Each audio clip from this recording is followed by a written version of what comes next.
Untuk informasi lebih lengkap dan juga berita terkait bisa klik link di deskripsi dan juga jangan lupa untuk download aplikasi CNBC Indonesia di Play Store dan juga App Store. Dan yang paling penting jangan lupa subscribe ya. Ya, kinerja keuangan BUMN Karya sedang menjadi sorotan. Akhir-akhir ini hal tersebut juga dipicu oleh makin memburuknya laporan keuangan mereka di tahun 2020 atau di masa pandemi COVID-19 yang belum usai ini. Dan juga pada hari ini BUMN Karya, sejumlah emiten dari BUMN Karya juga ditutup pelemahan lebih dari 6% banyaknya. Akan kita ulas bersama dalam alarm kebangkrutan BUMN Karya. Apabila kita sedikit melihat seperti apa sih laporan keuangan BUMN Karya yang anjlok di tahun 2020, bisa kita lihat di sini bahwa dari seluruh BUMN Karya hanya terdapat satu perusahaan saja yang kerugiannya amatlah parah begitu ya apabila dibandingkan dengan saudara-saudaranya yang lain di BUMN Karya. Dan hal tersebut terjadi pada Waskita Karya atau WSKT di sini yang mana pada tahun 2020 harus mengalami atau membukukan rugi bersih sebesar 7,38 triliun rupiah. Nah ini rugi bersih yang teramat masif ini mampu menyapu bersih seluruh laba ditahan WSKT yang memang ataupun sudah dikumpulkan sejak perseroan pertama kali berdiri pada tahun 1973 atau sekitar 48 tahun yang lalu.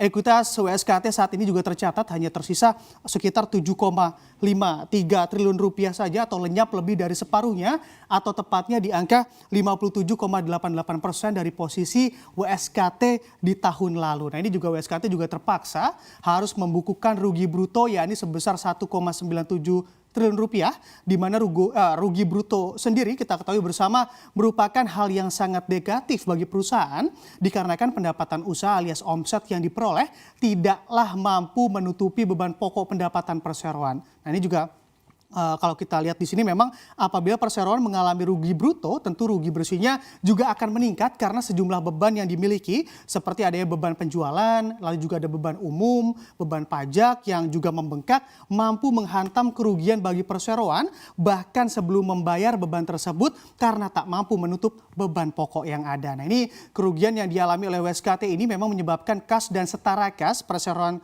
WSKT tersapu habis begitu ya dan tercatat per akhir 2019 perseroan memiliki kas dan setara kas sebanyak 9,2 triliun rupiah. Di akhir 2020 kas dan setara kasnya hanya tersisa 1,2 triliun rupiah atau mengalami penurunan sebesar 87% banyaknya. Nah ini juga kalau kita lihat memang kondisi ini yang tentunya saja sangat berbahaya bagi WSKT adalah apabila kas menipis di tengah hutang perseroan yang membengkak, yakni diketahui sebesar 89 triliun rupiah, maka sudah pasti resiko gagal bayar tentu juga akan meningkat apalagi masih berada di tengah ketidakpastian ekonomi yang menghantui Indonesia begitu ya. Dan juga dengan ataupun berbeda begitu dengan Waskita Karya, ternyata Wijaya Karya atau Wika yang masih masuk dalam keluarga BUMN ini memang di mana untuk Wika sendiri masih berhasil membukukan laba bersih di tahun 2020 sebesar 50 miliar rupiah walau harus menerima kenyataan karena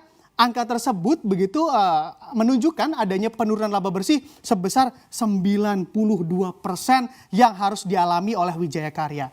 Dan di sini memang penurunan laba bersih ini bukan karena dipengaruhi faktor operasional perusahaan, tetapi dikarenakan adanya pendapatan lain-lain yang memang ternyata harus naik begitu ya dari 1,18 triliun rupiah menjadi 3,06 triliun rupiah di tahun 2020. Nah ini lalu selanjutnya juga ada begitu BUMN Karya PT PP di mana juga bernasib sama dengan Wika di mana PT PP juga masih membukukan laba bersih begitu walau angkanya memang anjlok parah yakni sebesar 128 miliar rupiah atau terjadi penurunan sebesar 84%.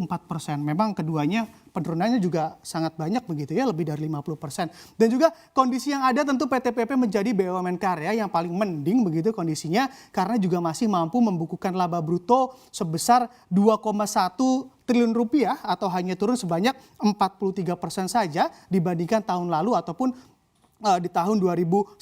Nah, ini juga belum diketahui seberapa parakah laporan keuangannya. Begitu memang untuk Adi Karya ataupun Adi, memang Adi juga belum melaporkan kinerja keuangannya hingga saat ini atau di masa-masa sulit bagi BUMN infrastruktur. Apa sih sebenarnya yang mengakibatkan sejumlah BUMN Karya ini harus membukukan kinerja keuangan yang buruk di tahun 2020? Bisa kita lihat di slide selanjutnya. Ya, di sini kalau kita lihat memang menurut ekonom Indef, Bima Yudhistira, hal ini terjadi dikarenakan penugasan proyek pemerintah dan asumsi awal begitu ya tidak sesuai. Jadi begini pada penugasan ataupun di awal terkait proyek pemerintah ini memang banyak ataupun merujuk pada asumsi adanya pertumbuhan ekonomi di angka 7 atau bahkan hingga 8% di tahun 2020. Tetapi begitu ya diasumsikan bahwa permintaan industri dan daya beli masyarakat yang bergerak stabil atau malah terjadi peningkatan. Dan kalau kita tahu begitu kondisi yang ada memang semuanya berubah di mana pandemi juga menghantam di hampir seluruh sektor ekonomi begitu tak terkecuali sektor infrastruktur. Nah juga sebelum pandemi terjadi laju inflasi begitu juga terlihat ataupun bisa dilihat rendah akibat dari permintaan yang mulai tertekan. Diperparah lagi pertumbuhan ekonomi yang tak sesuai ekspektasi atau hanya bergerak di rentang 5% saja. Hal ini juga membuat sejumlah tol yang dibangun memiliki utilisasi yang rendah, di mana memang dikarenakan aktivitas logistik yang juga menurun. Dan juga menurut mantan Menteri BUMN Dahlan Iskan yang juga ikut mengamati kinerja BUMN Karya, pihaknya menilai ataupun bahwa merosotnya ataupun kinerja keuangan BUMN Karya ini tak lain dikarenakan adanya pekerjaan infrastruktur yang besar beberapa waktu terakhir. Dan menurutnya terdapat BUMN yang ambisius sekali begitu untuk memiliki tol sekaligus melakukan pengerjaannya di saat begitu sebagian BUMN infrastruktur dengan modal besar mereka lebih menahan diri dan memilih hanya sebatas menjadi kontraktornya saja. Menurutnya sekuat-kuatnya perusahaan BUMN tentu membutuhkan sumber dana dan juga biasanya didapat dari pihak ketiga dalam membangun sebuah proyek. Bank yang menjadi sumber pendanaan juga memiliki batasan peraturan tentunya terkait pemberian kredit kepada perusahaan. Nah, ini Anda sudah begini, adakah potensi perbaikan kinerja keuangan dari BUMN Karya? Bisa kita lihat di slide selanjutnya.